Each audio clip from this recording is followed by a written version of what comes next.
What's going on, everybody? It's Conconnects here in my new studio, whatever you want to call it. Something that I created in my 30 days off. I look a little crooked. Let me.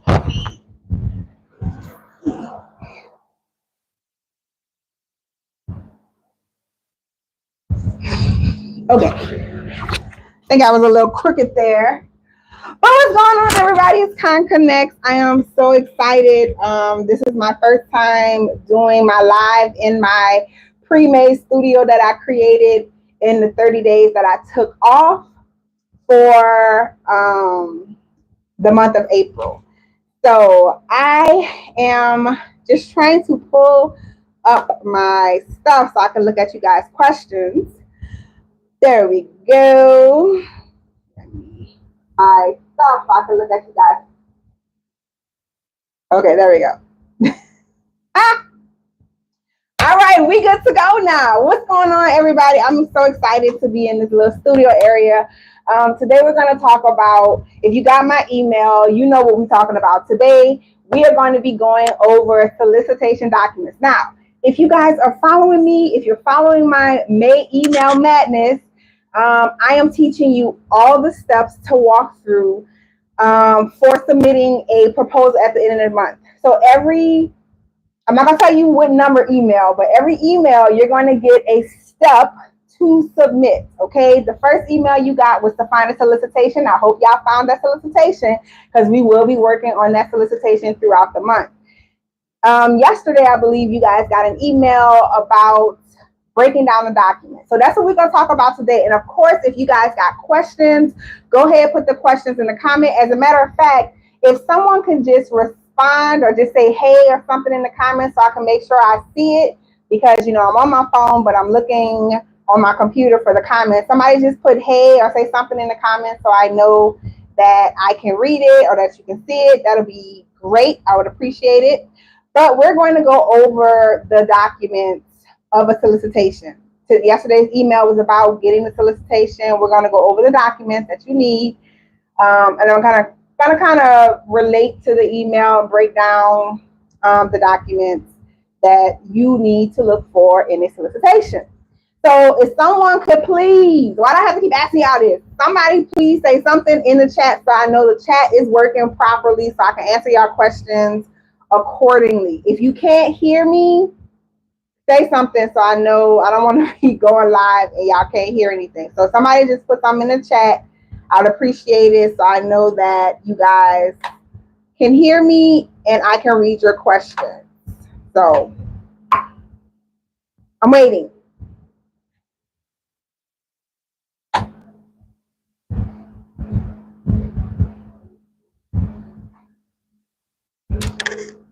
Once again, if you're just joining me, someone put something in the chat so I know that my chat is working properly. I don't know why y'all taking all day to do this, because I want to get through the documents. I want to go over the documents that you're going to be looking for in the solicitations that you're going to be working this month. But I'm not going to do that until I know you guys, I can read your questions and that you can hear me. So if you can hear me, comment a thumbs up or something that you can hear me so I know that we are good to go, and then I will move on.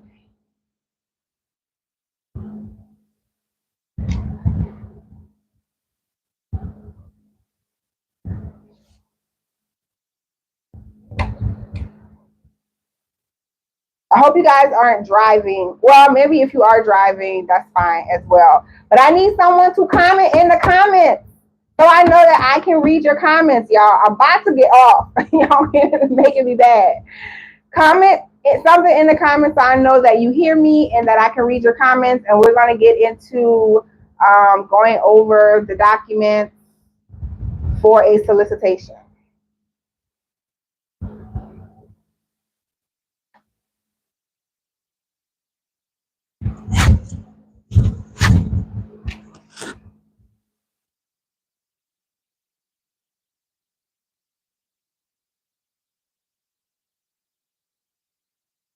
I'm not going to start this live until I know you guys can hear me and I can read your comments, because then that's pointless.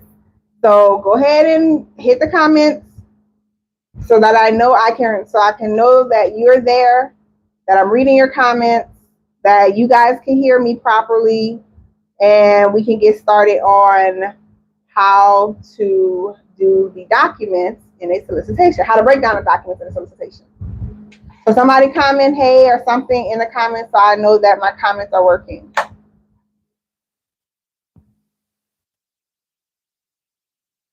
And if you are commenting hey in the comments and they're not working, then that's a problem, because I need to make sure that they're working so I can answer you guys' questions. So let's hold off for a second before I get into it.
Thank you. Oh my God, why does it take y'all so long to say something? Thank you, Antoine. Antoine, thank you. Golly, that's all I asked y'all to do is respond so I know y'all hear me and I can see your comments. God dog. Shoot, now y'all want to make me jump off. Anyway, thank you so much for doing that, Antoine. I really appreciate it. Now I know you guys hear me and I can see your questions. Okay, so let's get to it. If you received my email, today we're talking about documents. The documents that you need in a solicitation. Now remember, step one was to find a solicitation. I taught you how to search for a solicitation. So if you found a solicitation, that is amazing. All right, we're going to be using that solicitation throughout the whole month. Now, second step is to pull out the three most important documents. There are three important documents in a solicitation that you need to pay attention to and that you need to worry about for right now. Yes, there are multiple documents in a solicitation. Yes, SAM.gov has a bunch of attachments most of the time. Yes, I can see your comments. Thank you very much. I really appreciate it. So SAM.gov sometimes has a lot of documents posted, and a lot of times you guys don't know where to start, and so you get overwhelmed and you're like, oh, I can't do this, and then you quit. Don't do that. I'm going to tell you what documents to look for and what they mean and how to break them down. Okay, so the first document you need to look for is called instructions to offeror. Okay, instructions to offeror means just that. It's the instructions to the offeror. You are the offeror, meaning you're offering a quote to the federal government. Okay, so you are the offeror. The document is your instructions on how to submit a proposal. So the government gives you certain instructions. You can't just be like, hey, it's gonna cost $10,000 in an email and that'd be that. No, you actually have to put together what we call a proposal. And I know most of you guys, when y'all think of a proposal, you're thinking like this big long document with all this writing and stuff. And that's in government contracting, that's not, I mean, sometimes it is, but usually that's not how the proposals go. Sometimes it'll just be one page, okay? So instructions to offer explains to you, the offeror, how to submit the proposal, what documents you need to include, what papers you need to sign, how they want you to send the proposal, whether it's like certain ways in a PDF, in a Microsoft Word, in an Excel sheet, whatever their instructions are. If they want you to fax it, which nobody asks for fax, but that is basically how, whatever they want you to do to submit your proposal is an instruction to offer. Now, in the documents, you're going to be like, well, which document is instructions to offer? Now, there are a couple of documents that you will see with a big old long number, maybe 13-digit number or whatever. That's the solicitation document. The instructions to offer is usually in the solicitation document, okay? It's usually in the document somewhere in the solicitation, and that document can be defined by having that big old long number. It might say SOL and then have that big old long number, okay? If you see a document like that, go to that one. More than likely, that's going to be the solicitation document, and it's going to have either all 3 documents in there or at least 1 or 2 of them, okay? So, document number 1 to look for, ITO, also known as Instructions to Offer. That tells you how to submit your proposal, okay? Once you have that document, set that to the side. The second document, and I feel like this is the most important document for us as a federal concierge, is the scope of work. The scope of work is the document that you can't really do anything without. The scope of work tells you how the government and what the government, where the government, and who the government wants the work to be done, how they want it to be done, basically what they need from you is the scope of work. Now, this is very important, you guys. I'm going to say this once, and I need you to listen to me. The scope of work that the government and that you're pulling off of SAM.gov, unless it's a product and it just literally has specs on it, do not send that document to your sub. You need to break that document down, okay? Now, how do you break it down? Use the basic who, what, when, where, why, how, whatever applies. You're going to break that document down into a 1-page document that will allow you to send it to the sub so that the subcontractor can look at it easily and be like, hey, I can give you a quote. I know exactly what you want. Versus you sending them a bunch of pages that the government sent you of unnecessary things that they don't really need to know right now. And them being confused like, okay, I'm not sure what I'm supposed to be quoting you on, okay? So the instructions to offer, the scope of work, the 2 most important documents, okay? The third document that you need to worry about, which is the government's most important document, is the pricing sheet. You can't submit a proposal without a pricing sheet because, like, that's the point of the proposal, to find out the pricing. So look for the pricing sheet. Now, the scope of work is usually in the solicitation documents, but if you have a good contract officer, they will pull that baby out of the scope, out of the solicitation documents and literally mark it scope of work or performance work statement, PWS. And they'll put it in a separate file. Hopefully you get a contract officer who is kind enough to separate the scope of work from other documents. But if not, in that one document with all the long numbers, the scope of work will probably be there. About 95% chance that it will be there, along with the pricing sheet. Okay? So remember, in order to find the pricing sheet, what are you going to look for? Numbers. Anything that has numbers, dollar signs on it, that's more than likely the pricing sheet. All right? Now, most people think the pricing sheet is just like, oh, pricing sheet, let me just put my price. It is, but it actually tells you how the government wants you to submit your pricing. So whether that's per month, per year, per item, per day, per hour, per, it don't matter. It tells you that. So you want to pay attention because you have to relay that information to the subcontractor. But guys, do not send that pricing sheet to the subcontractor.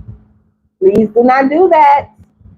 I want you guys to look at the pricing sheet, and in crafting a summarization of the scope of work, to mention in your summary how you want it priced. So for example, in the scope of work, you'll say janitorial monthly janitorial cleaning, sweeping, mopping, XYZ, right? You mention monthly so that they know that whatever they're quoting, it has to be a monthly quote. So make sure you put the pricing information in the scope of work, okay? That is those three important documents that you need to look for. So we got ITO, instructions to offer. We have the scope of work, also known as the performance work statement, which is abbreviated SOW for scope of work, and performance work statement for PWS. Yeah, PWS. And then we have the pricing sheet, the most important document, because without the pricing, like they wouldn't even be doing a solicitation, like forever. Okay. So those are the three most important documents that you need to look for. So with the solicitation that you pick for this month, I need you to go through those documents, look for those three items, and then start breaking it down so that you can start to get your quote. Okay. Now, if they don't have those three items, those three documents, it's okay. Guess what? You can contact the contract officer and ask them about it. Hey, I'm missing a pricing sheet. Do you want me to create my own, or can you provide a pricing sheet for me? Right? Or hey, I'll say it like this. I be in my head, I be having an attitude with the government. I be having an attitude with the government, but don't say that. Like, I need the scope of work. I'm not sure exactly what you want me to do. Can you provide that to me? Sometimes they will forget to put the pricing sheet or scope of work. Like, how you skip the scope of work? That's crazy, right? So, scope of work and then instructions to offer. If majority of times they do have that in there, it's generically written. They didn't really write it. So if you're unsure of what they want submitted, you can always contact the contract officer and be like, hey, I didn't see an instructions to offer in the solicitation documents. Can you let me know how you want to submit it? And hopefully if you don't have an a-hole one, they'll tell you how to submit it, and then you'll just do that from there, okay? So guys, I'm excited about the end of this month for you guys. If you're following my email, and if you're not on my email list, you can go ahead and click the link below to get on my email list. I send tips, tricks, all types of stuff in my email for my email list.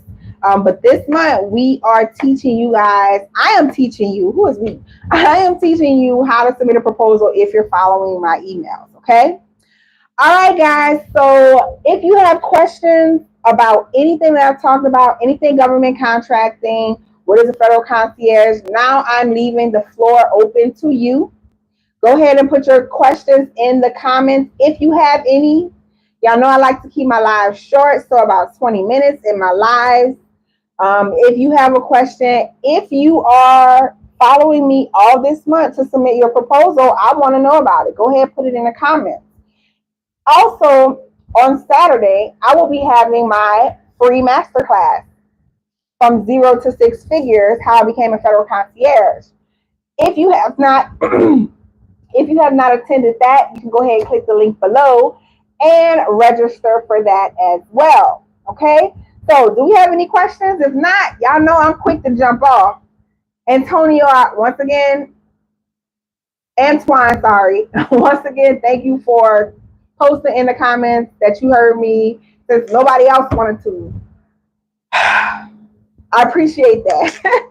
But if you guys got any questions, go ahead and put it in the comments. For the last minute or so, if there's no questions, I'm going to go ahead and jump off. Remember, if you like my content, do me a favor, subscribe to this channel.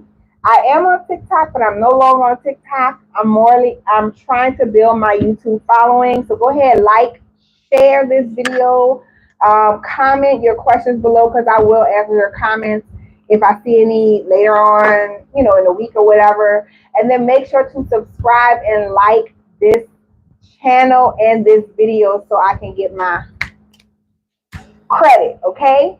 Once again, if you have not attended my masterclass, you can go to the link below. The link below will have the link to the masterclass. You can go ahead and sign up. It's this Saturday, 6 p.m. Central Standard Time, guys. Central Standard Time, always. And we'll dive a little deeper into what is the federal concierge, how does the process work, how does the 5 steps to submitting work and all of that good stuff, okay? But if you are ready to get started and you know what a federal concierge is and you know what the deal is, what the dealio, you go ahead and book a free call with me. Let's get started. Let's stop playing these games. Let's go ahead and get started today. All right. So with that being said, if y'all have no questions, which I don't see any on here, I'm gonna go ahead and get up out of here. Make sure you like, subscribe to this video. I really appreciate your time. And I will talk to you guys later. You know what? I didn't realize that, since the camera's way over there, I got to actually get up. So I will see you guys next Tuesday. Remember, I'm here every Tuesday, 6 p.m. Central Standard Time at the table. I will see you guys later. Have a wonderful night. Put your comments in the questions if you have any questions, and I'll talk to you soon. Bye.